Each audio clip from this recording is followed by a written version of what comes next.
Member for Wanguri. Thank you, Mr Deputy Speaker. I wish to begin my German speech actually with sending my condolences to the family of Mr Pal Bali, better known to many as Sharm Bali, who passed away earlier this week, and his funeral was held this morning. Sharm lived in my electorate. Many in the community across the Territory will know him as the founder of the Director of Territory Care and Support Services, TCAS, and will be shocked to hear of his passing. Sharm became unwell in August and passed in hospital on the 21st of November. Sharm would want those to remember him as someone who lived life to the fullest and a generous man who had served the community over 4 decades. He also developed a keenness for politics and was part of the Young Congress in his late teens in Delhi and went on to study politics in university.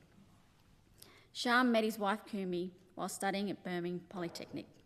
However, Kumi wanted to be closer to her family and came to Darwin to live with her parents and gave Sharm an ultimatum to get married. Kumi and Sharm got married in New Delhi in December 1981. That then brought Sharm to Darwin in 1982 and the couple were reunited. The next chapter was the start of Sharm's life as a business owner, and with friends formed a partnership opening the first Indian restaurant, Maharaja, in Smith Street. Sharm was also involved with Maharani Restaurant and Cafe Kashmir in Darwin. In 1999, Sharm formed TCAS, providing one of the largest disability support providers in the NT. TCAS started as a small office located under Kumi and Sharm's elevator house in Woollahgi with 1 participant, and now supports over 100 participants. Sharm has always been a proud supporter in the community. He's been involved in volunteering, sports coaching, sponsoring, multicultural societies such as Hindu Society, Indian Cultural Society, Sri Lankan Australian Society, and various cricket and sporting clubs. Mr Deputy Speaker, Sharm is survived by his wife Kumi, daughter Keshini, son Shyam, and his beloved grandchildren, and I send my condolences to all his family, staff, and the participants at TCAS. On a brighter note, Mr Deputy Speaker, earlier this week I was privileged to attend the St John's 2024 Excellence Awards hosted by the Honourable Minister Edgerton here in the Parliament Hall. And at that event there was a room full of important people in our community who served to deliver care and compassion when they needed it the most, working and volunteering with St John's. I'm delighted to report that Chaplain Darryl Shaw, a constituent in my electorate, was nominated as a finalist in the Essence of the St John's Award and awarded as the winner. The award has been introduced to recognise those who live and breathe the St John's spirit, demonstrating exceptional compassion, leadership and selflessness in all aspects of their work. Those who work alongside Darryl know that he truly personifies the essence of St John's, showing support for his colleagues and all areas of his organisation for families and friends in their time of need. Madam Speaker, I have personally met Darryl a number of times and he truly is worthy of this winner of the award, and he works and he continues to work supporting those in need and is a great model for those coming through St John's for the future generations. Madam Speaker, Darryl works with his wife Jenny, who is also a chaplain, and they support their team's wellbeing and offer chaplaincy services 24/7. Darryl used his traumatic experience during his time as a paramedic, highlighting the lack of support for frontline workers at that time. Recognising this gap, Darryl pursued qualifications in chaplaincy and is now able to offer round-the-clock support for his team and their families. Thank you, Darryl. Madam Speaker, I also wish to update the House on an event that was held at the Australian-China Friendship Association NT branch on Sunday the 3rd of November, which was a multicultural dance and food festival. This event was held at the Association's hall in Lianya and is standing room only.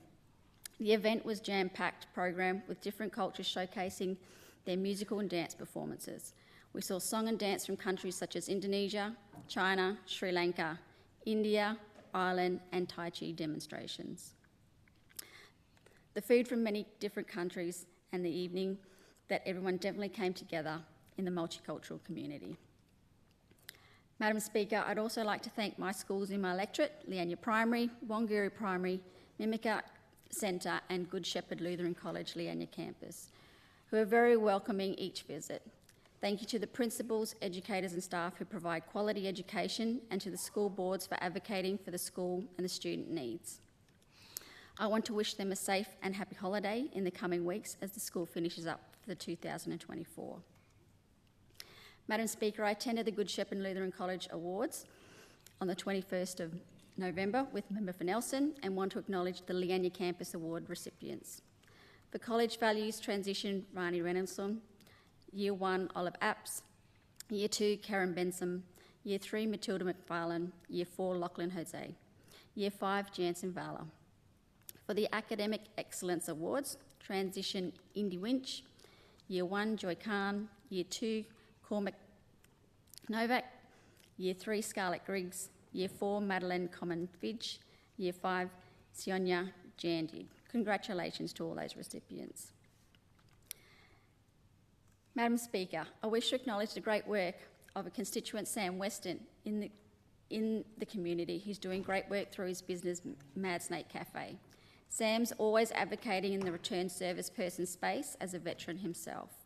Sam is organising a group of volunteers who'll be feeding the less fortunate on Christmas Day. Last year, the team gave away approximately 350 meals. I know many of my colleagues here will be spending some special time with their own families, but if you happen to be a Christmas orphan, I'm pretty sure Sam is welcoming a lending hand. Lastly, I want to wish those who've helped me settle into my new role as the new member of Wanguri. Thank you to the schools, community groups and to all the constituents in my electorate who provide feedback on the day-to-day basis on how our community in Wanguri can continue to improve. Thank you to all the DLA staff in helping with the transition to the Parliament House and over in the electorate office at Hibiscus. Thank you to the volunteers who help Letter Drop and all the community events. Especially to my staff, Jade O'Neill, who has transitioned, unfortunately, from Marie Claire's member for Brandon. I've stolen her, and so thank you for letting me have her. Jade has actually transitioned into a full-time role and has hit the ground running, and our office is very busy every day. I also want to welcome Addison Paris on board temporarily. Addison is just finished her Year 12 studies and will be heading off to ANU in the new year, but an interest in politics and is actually helping out with as we transition to look for a permanent part-time. Thank you to all my family for their support, including my siblings and most of all my kid brother, who has returned home to help with our elderly mum. Thank you to my son, who keeps me grounded and reminds me I'm still a mum, because I still do his washing and I still cook his meals. But last of all, thank you to my husband, Aaron, who supports the work I do, and I know you work hard yourself. I know at times I forget you are catching up on your sleep from your shift work, but I'll endeavour to learn the shift patterns soon. To all my colleagues here and to the crossbench and to the opposition, thank you so much for welcoming me in this house. I wish you all a very Merry Christmas and safe and happy holidays, and I look forward to working with you all in the next year. Thank you.